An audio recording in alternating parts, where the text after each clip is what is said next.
Hey, good morning. It's Patricia Murphy. Welcome to Wednesday. This is Seattle Now. Sure, it's sunny now as I'm recording this, but there is definitely a noticeable blanket of fog socking us all in this week. And that's making visibility near impossible and leading to an air stagnation advisory. We'll find out what's up with the inversion layer and when it'll go away with Fox Weather's Scott Sistek. But first, let's get you caught up. Remote work means more money at Microsoft to the tune of $18.8 billion in second quarter profits. That's a 21% jump. The company is also planning its biggest ever acquisition. It announced plans last week to buy game maker Activision Blizzard for $68 billion in cash. Meanwhile, the Starbucks union push is spreading to two more Seattle stores. Workers at the Westlake drive-thru and Fifth and Pike location both filed with the National Labor Relations Board earlier this week. Partners from the company's Buffalo stores were in front of Starbucks HQ yesterday for a rally with Councilmember Shama Sawant.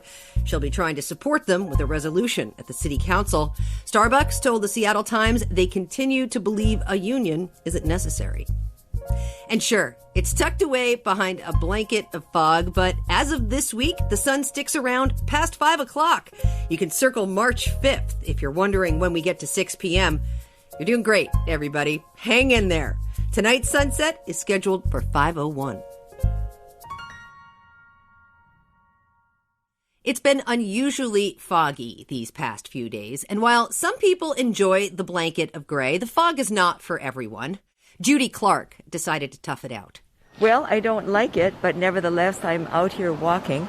Judy was walking around Edmonds through the pea soup earlier this week. Her stroll through downtown is usually much more scenic. It just looks like Edmonds, except through kind of a screen. And I can't see the sound or the ferry or anything like that I should be able to see. Well, whether or not you're waiting for the sun or maybe the rain to return, there is a reason for this, and it's not going anywhere yet. Fox meteorologist Scott Sistek is here, and he says what's so unusual about this fog is that it's followed such an eventful weather season. Okay, it's been a really wet fall, and like November was so wet, and December was wet, and then it got cold, and you think, okay, finally the weather is stopping. Like, we're not going to have the storms, we're not going to have the rain. And then you look out the window and it's like, it's finally dry and I still can't see the sunshine. It's completely socked in with fog. And that's kind of like the trade-off we have here in the winter was that, even on the calm days, sometimes the weather gets too calm, we lose the wind and things get stagnant. And then here we are, we're stuck in the fog, and not just for a day and not for a few, just hours or days. It's several days. I think today would count as day 4 of this so far. Yeah, yep. And I love the fog, and it's my understanding that it is just a really low cloud, though I'm sure there's a more technical explanation for this. Right. Well, it has to do with, essentially, it is a cloud on the ground in the most simplest terms. It's the same thing as if you were flying through it. But in our situation, we have high pressure that has kind of moved in over the area. And usually you hear, oh, it's high pressure, that's going to be sunny, it's going to be nice. But in the winter, when we get these really, like the sunny days and then the clear nights, what little warmth we get in the nighttime radiates back into space. Well, it lets it get cooler. Like those clouds that we normally have act as like a blanket, those are gone. So it allows the air temperature to drop. Well, it'll drop low enough to reach the saturation point. There's something that we measure called a dew point. And when the temperature and the dew point match, air becomes saturated. It's basically like, okay, now it's a cloud, only it's on the ground. The problem is when you have high pressure sitting over in the winter, is high pressure has some sinking air with it. Usually that kind of warms things up. But cold air is denser than warm air, and so that cold air gets kind of stuck on the bottom, like near the surface. And you get that high pressure with that warm air stuck above it. Well, that warm air is lighter, so it just kind of sits on top, but it acts like a lid. So not only now is it cold near the ground and it's saturated into this fog layer, but you have warmer air above it that doesn't let that cold air move, and we don't have any wind around here to kind of mix things up.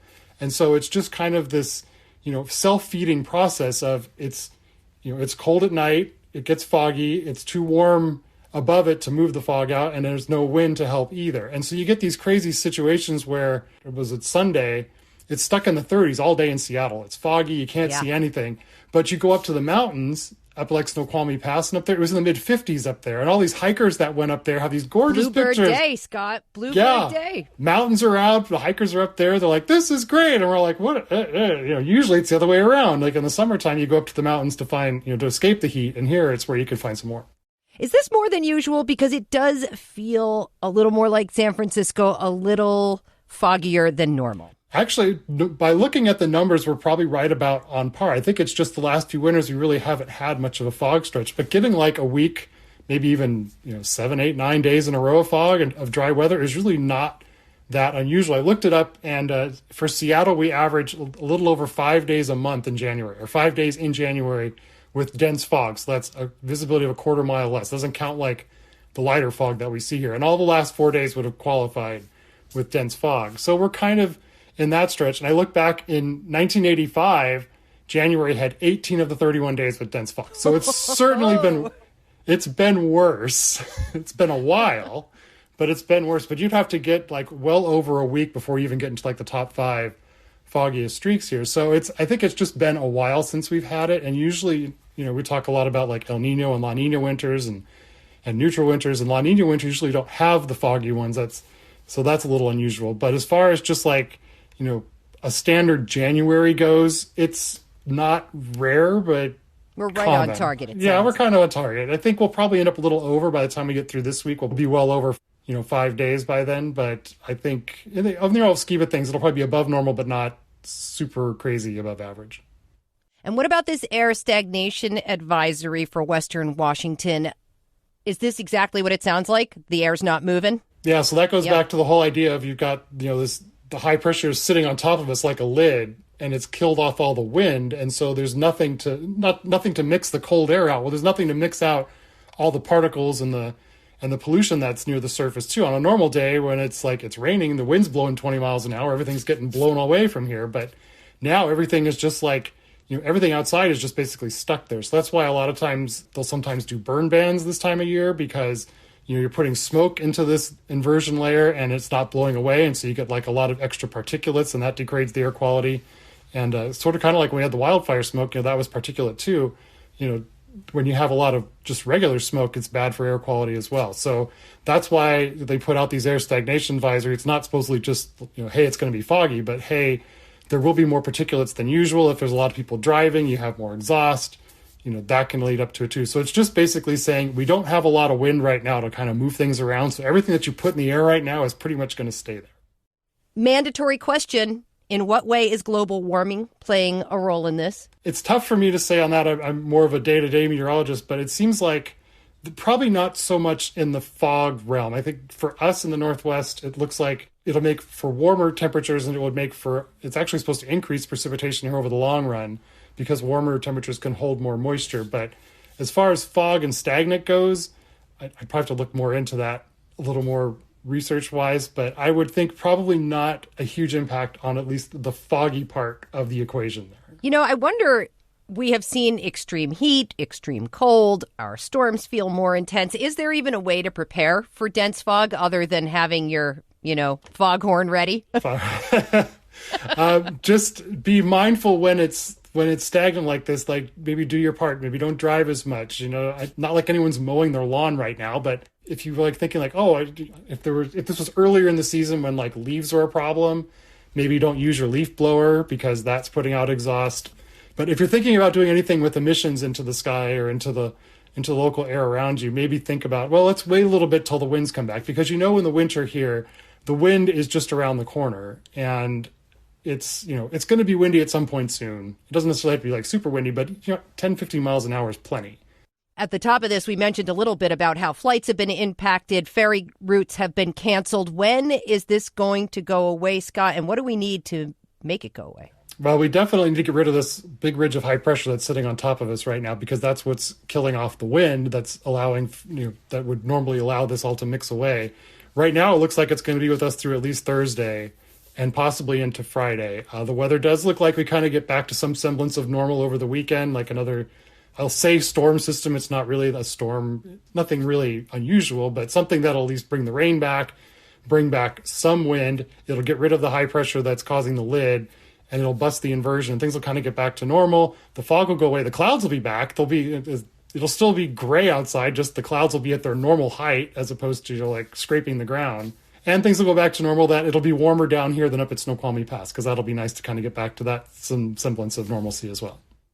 Yeah, looking forward to it, though I really do. I love the fog. I really appreciate it. Before I let you go, I would like to know how our area is different from some of the foggiest places on Earth. I know Cape Disappointment is number 8, but San Francisco is one of the foggiest. What is the difference between us and San Francisco? So the difference with San Francisco is they sit like right on the ocean. Like Seattle, we're inland, and we do get some fog coming in through the strait sometimes. But if Seattle were like where Aberdeen was, or Hoquiam, or Long Beach, or any of those cities, we'd be pretty toe to toe with them. That's why Cape Disappointment is a good foggy place, because they kind of have an inlet and a cove there. It can kind of trap that cool air in there. It doesn't get as windy, and it can just sit in there for a while. San Francisco, the same thing. The Pacific Ocean is very cool, especially right along the coastline. And that allows, it gets warm during the day in California. That cooler water cools down the air at night. Same thing that's happening now, turns it into fog, and then it just sits there. And then the daily winds will blow it in from, the ocean into the San Francisco Bay. And so it's a very common occurrence there. Another place that's really foggy is Crescent City, which is farther north up by Eureka in Northern California along the coast. They might actually be, I don't know where they rank, but they've probably got to be top 3 at least, because I know Crescent City gets a lot. But any of those places where you get like the inlets out of the cove that can kind of capture it and just, maybe be sheltered a little bit from the wind to kind of mix it up, will definitely be a foggy place. But I've lived in the Bay Area too, and it's really cool that, it's like right along that spine of the ocean and the bay, it's foggy, and then you go inland like to Oakland and the East Bay, and it's a whole nother world there. Do you like fog, by the way? I do love the fog. Fox weather meteorologist Scott Sistek, thank you so much. Really appreciate it. Thanks for having me. Enjoyed it. Anytime. Thanks for listening to Seattle Now. Caroline Chamberlain Gomez produced today's show. Matt Jorgensen does our theme music. I'm Patricia Murphy. See you tomorrow.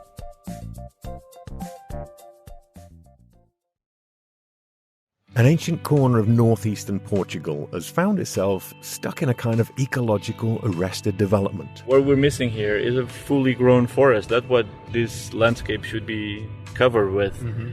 And it didn't have the chance because it's burning too often. On the next episode of The Wild, I head to the KUOW Valley for a curious story of fires and a mission to bring back an entire forest ecosystem. Listen at kuow.org/thewild or wherever you get your podcasts.